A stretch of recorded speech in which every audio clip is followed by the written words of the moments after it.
দুধ দিয়ে তৈরি করা হয় নানা রকম সুস্বাদু মিষ্টি আর সন্দেশ। আমার আজকের আয়োজনে রয়েছে ভীষণ মজাদার ক্ষীর সন্দেশ। খুব সহজেই তৈরি করা যায়।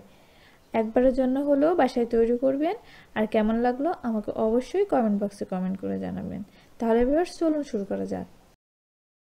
চুলায় আমি একটা কড়াই বসিয়ে দিয়েছি। এখন এখানে দিয়ে দিচ্ছি 1.5 লিটার দুধ। ফুল ক্রিম মিল্ক হতে হবে অবশ্যই। এখান থেকে কোনো প্রকার সর, ছানা বা কোনো কিছু উঠায় নেওয়া যাবে না। এখন এটাকে জাল করতে হবে। চুলার আঁচটা হাই হিটে রেখে জাল করতে হবে আর এইভাবে করে নেড়ে ছেড়ে দিতে হবে। এই দুধটাকে জাল করে একেবারে ঘন করে নিতে হবে। আস্তে আস্তে দুধটা যখন এরকম ঘন হয়ে আসবে তখন আমি এখানে দিয়ে দিচ্ছি 1/4 কাপের মতো চিনি।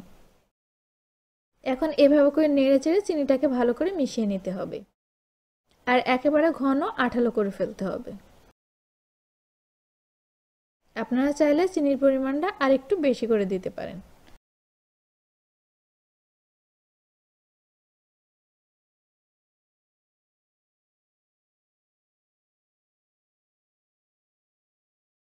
খুব ভালোভাবে নেড়ে চেড়ে দিতে হবে, তা না হলে নিচের থেকে পুড়ে যাওয়ার সম্ভাবনা থাকে। যখন এরকম ঘন হয়ে আসবে তখন এটাকে নামিয়ে নিতে হবে।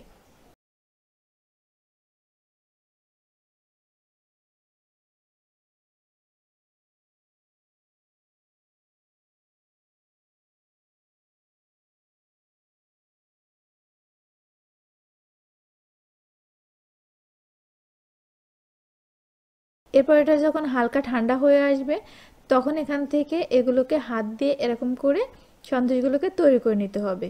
যদি আপনাদের কাছে কোনো ছাঁচ থাকে তাহলে ছাঁচের সাহায্যে এগুলোকে ডিজাইন করা যাবে। হাতে একটু ঘি মেখে নিতে হবে।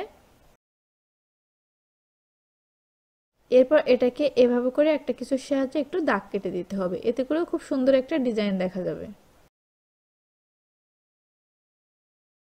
একইভাবে আমি সবগুলো সন্দেশ তৈরি করে নিচ্ছি। এরপর ঠান্ডা হয়ে যাওয়ার পরে এগুলোকে ফ্রিজে রাখলে এগুলো আরো বেশি শক্ত হয়ে যাবে। এইভাবে সন্দেশগুলো তৈরি করে নর্মাল ফ্রিজে প্রায় 15 দিনের মতো সংরক্ষণ করে রাখা যাবে।